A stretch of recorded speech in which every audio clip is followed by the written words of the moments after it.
તમામ મિત્રોનું આપણી યુટ્યુબ ચેનલમાં સ્વાગત છે અને હું રેહાન જુનેજા। માહિતી આજે આપણે આપવાના છીએ। આવનારા દિવસોના ખાસ કરીને હવામાનની માહિતી આપીશું કે આવનારા દિવસોની અંદર ગુજરાતની અંદર કેવું હવામાન જોવા મળી શકે છે। 20 માર્ચ સુધીની હવામાનની માહિતી આપીશું અને સાથે સાથે પવન અને ગરમીની પણ વિશેષ અગત્યની માહિતી આપવાના છીએ। તો ચેનલ વિડીયો સાથે અંત સુધી જોડાયેલા રહેજો અને હજુ સુધી આ ચેનલને સબસ્ક્રાઇબ ન કરી તો ટોપ ગુજરાતને સબસ્ક્રાઇબ કરી દેજો। સાથે સાથે આ વિડીયોને લાઇક આપી અને દરેક ગ્રુપમાં શેર કરી દેજો જેથી અન્ય મિત્રોને પણ આ માહિતી પહોંચી શકે। તાપમાન ઉપર આપણે પહેલા નજર મારીએ તો અત્યારે તાપમાન છે એ 40 ડિગ્રી આસપાસ તાપમાન ગુજરાતના ઘણા વિસ્તારોની અંદર 40 ઉપર પણ જોવા મળી રહ્યું છે। 41 આસપાસ પણ વિસ્તારોની અંદર તાપમાન જોવા મળી રહ્યું છે। તો હવે શું થશે? 40 ડિગ્રી આસપાસ તાપમાન છે તો હવે આવનારા દિવસોમાં આવનારા 2 દિવસ બાદ મતલબ કે આજે 10 માર્ચ છે, 12 માર્ચ બાદ ધીમે ધીમે તાપમાનની અંદર થોડીક રાહત જોવા મળી શકે છે। જો કે એ રાહત છે ખાલી થોડીક રાહત હશે, કોઈ રાહત વધારે જોવા નથી મળવાની। એનો મતલબ એવું નથી કે ઠંડી આવવાની છે, થોડીક રાહત જોવા મળી શકે છે। અત્યારે જે ગરમી જોવા મળી છે એમાં અને તાપમાનમાં જે બપોરે બફારો જોવા મળી રહ્યો છે એમાં થોડોક આંશિક ઘટાડો જોવા મળી શકે છે, બાકી વધારે કોઈ રાહત મળે એવી શક્યતા નથી લાગતી। તો 12 માર્ચ બાદ ધીમે ધીમે તાપમાનની અંદર 2 થી 3 અને સીમિત વિસ્તારોની અંદર 3 થી 4 ડિગ્રીનો ઘટાડો જોવા મળી શકે છે। અને જે અત્યારે 40 ડિગ્રી આસપાસ તાપમાન અમદાવાદ સુરત આસપાસ જોવા મળી રહ્યું છે એ તાપમાન 12-13 માર્ચ આસપાસથી 36 ડિગ્રી આસપાસ પણ જોવા મળી શકે છે અને ત્યારબાદ પણ તાપમાનની અંદર ધીમે ધીમે ઘટાડો જોવા મળી શકે છે।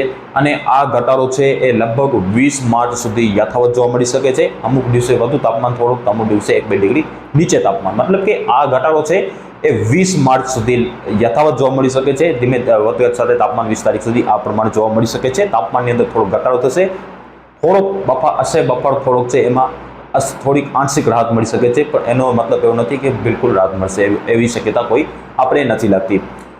તો આ રહી તાપમાન અને ગરમીની વિશેષ માહિતી। માવઠાની વાત કરીએ તો માવઠાની મિત્રો શક્યતાની વાત કરીએ તો ઘણા અત્યારે જે સોશિયલ મીડિયા ઉપર ઘણા મિત્રો છે અત્યારે માહિતી આપી રહ્યા છે કે માવઠું જોવા મળી શકે છે 20 માર્ચ બાદ।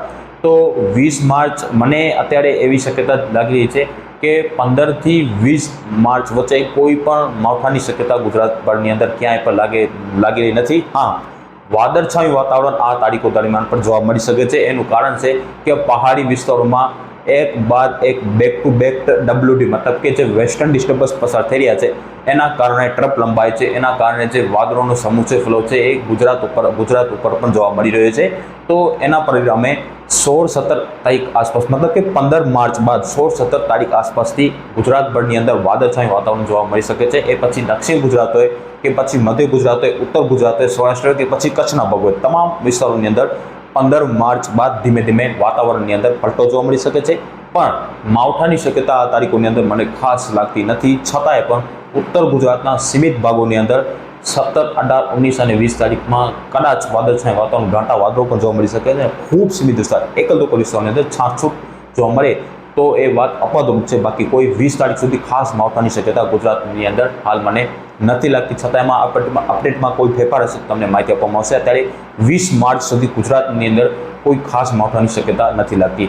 20 માર્ચ પછી શું થશે તેની અપડેટ છે આપણે થોડાક 1-2 દિવસ બાદ આપીશું, કારણ કે હજી 10 દિવસનો સમયગાળો બાકી છે, એમાં થોડોક હજી ફેરફાર થવાની પણ શક્યતા રહેશે। 10-20 માર્ચ બાદ ઘણા મિત્રો કહે છે અને સોશિયલ મીડિયા ઉપર પણ એવી વાતો ચાલી રહી છે કે 20 માર્ચ બાદ માવઠાની શક્યતા લાગી રહી છે। તો તેની માહિતી આપણે છે એ 2 થી 3 દિવસની અંદર કે અથવા 5 દિવસની અંદર આપણે આપીશું। મતલબ કે આપણે વહેલી માહિતી મતલબ કે લોંગની માહિતી અત્યારે નથી આપતા, કારણ કે એમાં ફેરફાર થતા હોય છે લોંગની આગાહીમાં, તો એ આગાહી ખોટી પડે એના કારણે આપણે છે દિવસો નજીક આવે ત્યારે આપણે માહિતી આપી રહ્યા છે।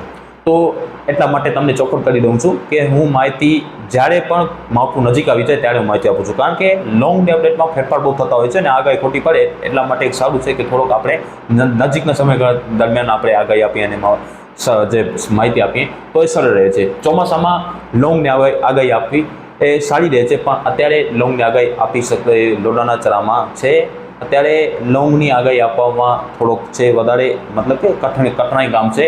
ચોમાસામાં આપણે લોંગની આગાહી આપીએ તો એક વાત અલગ થશે। તો 20 માર્ચ સુધી તો કોઈ ખાસ શક્યતા નથી લાગતી. વાદળછાયું વાતાવરણ જોવા મળી શકે છે. ગુજરાતના તમામ વિસ્તારોની અંદર 16 માર્ચ બાદથી વાતાવરણની અંદર પલટો આવી શકે છે. 17 માર્ચ આસપાસથી દક્ષિણ ગુજરાત, મધ્ય ગુજરાત, ઉત્તર ગુજરાત, સૌરાષ્ટ્ર અને કચ્છ તમામ વિસ્તારોની અંદર વાદળછાયું વાતાવરણ જોવા મળી શકે છે. એ 20 માર્ચ સુધી જોવા મળી શકે છે. તો આ પ્રમાણે માવઠા, તાપમાન અને ગરમી અને વાદળછાયા વાતાવરણની અપડેટ છે.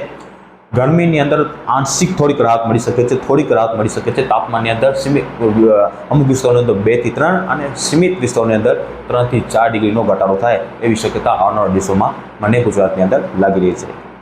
તો આ પ્રમાણે જે અપડેટ જોવા મળી રહી છે અને વાદળછાયા વાતાવરણ 15 માર્ચ જોવા મળી શકે છે અને આ તાપમાનની અંદર જે ઘટાડો છે 20 માર્ચ સુધી યથાવત જોવા મળી શકે છે. વધઘટ સાથે તાપમાન ઘટાડો જોવા મળી શકે છે અને જે બફારો છે એમાં થોડીક આંશિકપણે રાહત મળી શકે છે.